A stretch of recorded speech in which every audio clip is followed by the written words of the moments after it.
O final dessa história você conhece, mas o começo talvez não. Uma profecia, uma ascensão meteórica e uma saída polêmica. Hoje vamos falar sobre a passagem de Ronaldinho pelo Grêmio aqui no Arquivo Futebol Clube.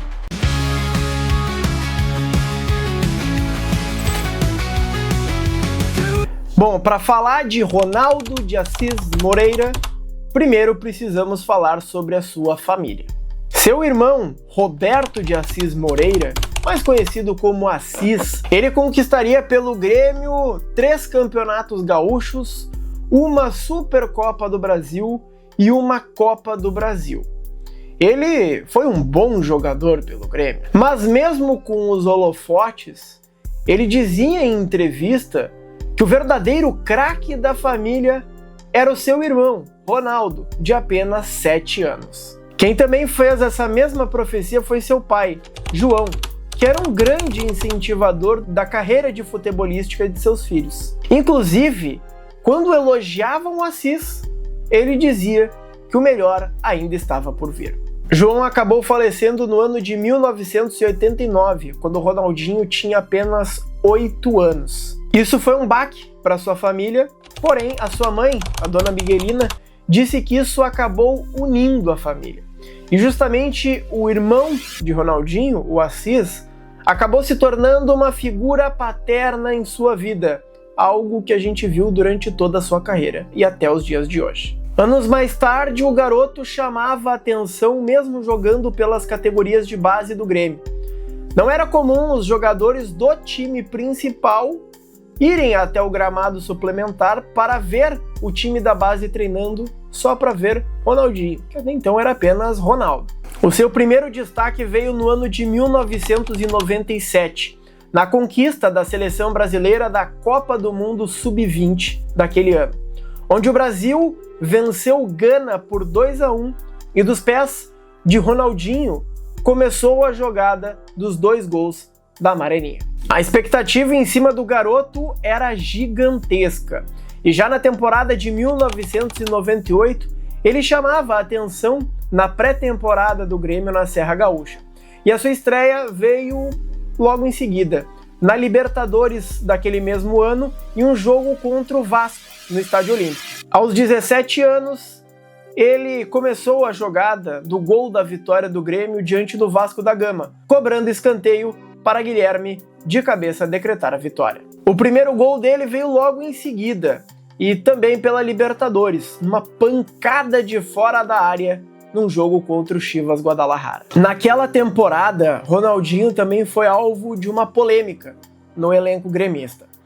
Isso porque, depois de um início ruim no Campeonato Brasileiro, o Grêmio acabou contratando o Celso Roth, que fez uma troca no time principal que lhe deu um pouco de dor de cabeça. Ele tirou Ronaldinho do time titular e colocou o lateral direito improvisado no meio, recém-contratado do Juventude, Itaqui, o que irritou a torcida, irritou a imprensa, mas o próprio Celso Roth se justificava e se justifica até hoje de que o fato do Ronaldinho ser constantemente convocado para seleções de base, tanto o Sub-17 quanto o Sub-20, fazia com que ele não estivesse entrosado com o time principal e por isso, naquele momento, ele decidiu por colocar o Itaqui. Sim, o Roth colocou o Ronaldinho no banco para colocar o Itaqui. Isso aconteceu. Mas a temporada que consagraria de vez Ronaldinho seria a de 1999. E já começa com o Campeonato Gaúcho, em que Grêmio e Inter se enfrentavam na grande final. No jogo de ida, no Beira-Rio, o Inter vence por 1-0, mas logo no jogo da volta no Estádio Olímpico, o Grêmio ganha por 2-0, com Ronaldinho marcando um golaço de falta. E naquela edição do Gauchão, com aqueles resultados, o regulamento previa um terceiro jogo, e esse jogo acabou entrando para a história. O Grêmio venceu o Inter por 1-0, o Ronaldinho marcou um golaço, mas é o que menos é lembrado hoje em dia, porque a imagem que ficou daquela decisão foi primeiro de um elástico que o Ronaldinho deu no Dunga e depois um chapéu que ele deu no Dunga. E o Dunga há pouco tempo tinha sido o capitão do Tetra. Então, era um confronto de gerações em que o Ronaldinho começava a ter o seu destaque. E por falar em Dunga, eu tenho um vídeo bem legal sobre ele, tá aqui no card, só dá uma acompanhada. E justamente naquele dia, naquela conquista, o Ronaldinho soltou uma frase que ficaria famosa. Se fosse sempre assim, estádio sempre cheio, a torcida sempre apoiando, eu jogava de graça. Jogava de graça, Ronaldo? Sem dúvida, acho que eu jogo no Grêmio há mais de 10 anos, então não é dinheiro que vai me fazer dar alegria. Esse monte de torcida que vem aqui só me apoia, me levanta. Então acho que o que vale é jogar por amor à camisa. E as reviravoltas na carreira e na vida de Ronaldinho não paravam por aí. Um dia depois da conquista do título, ele recebe a convocação da seleção brasileira para a Copa América, que começaria em 9 dias. E por que ele recebeu tão de repente? Porque o técnico Vanderlei Luxemburgo decidiu cortar Edilson da convocação depois das embaixadinhas daquele jogo Palmeiras e Corinthians do Campeonato Paulista, que deu uma briga enorme por conta dessa atitude. O Luxemburgo cortou o Edilson e colocou o Ronaldinho naquele time que seria campeão. A seleção tinha 2 Ronaldinhos. Era o que diziam os jornais, por conta de também ter Ronaldo Nazário naquela seleção. Só que o Ronaldinho não era muito fã do seu apelido no diminutivo, depois acabou aceitando. Na goleada de estreia da seleção brasileira, por 7-0 diante da Venezuela, foi ele que deixou o Galvão Bueno sem palavras. Ele toca pro Ronaldinho Gaúcho. E olha como é que ele entrou. Olha como é que ele entrou. Olha o que ele fez. Olha o que ele fez. Olha o que ele fez. Olha o que ele fez. Gol! Pelo Grêmio, naquele ano, ele marcou 22 gols em 43 jogos. Na temporada seguinte, no ano de 2000, números mais absurdos ainda. 28 gols em 37 jogos. Ronaldinho acabou ganhando a bola de prata da ESPN, fazendo dupla de ataque com Romário e ficando apenas atrás do Baixinho como melhor atacante do Campeonato Brasileiro.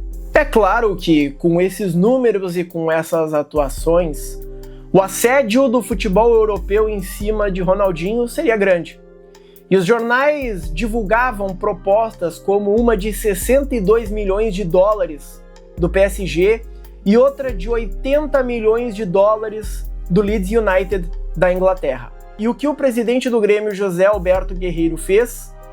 Estendeu uma faixa no Olímpico dizendo: não vendemos craques, favor não insistir. Mas uma reviravolta acabaria fazendo com que essa faixa fosse um tiro no pé.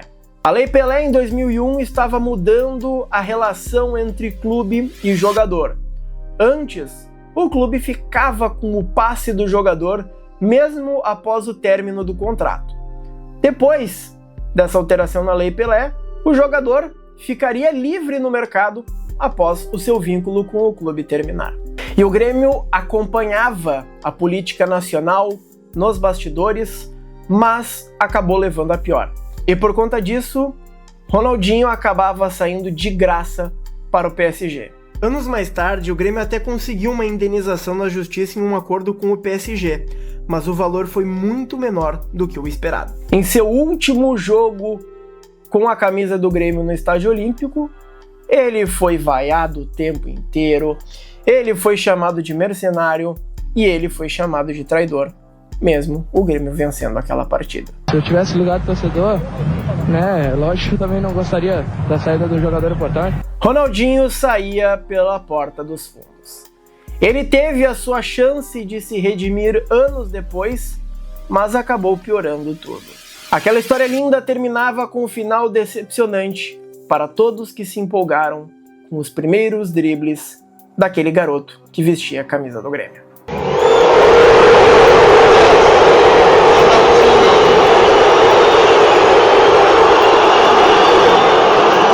Bom, esse foi o vídeo de hoje, espero que tenham gostado.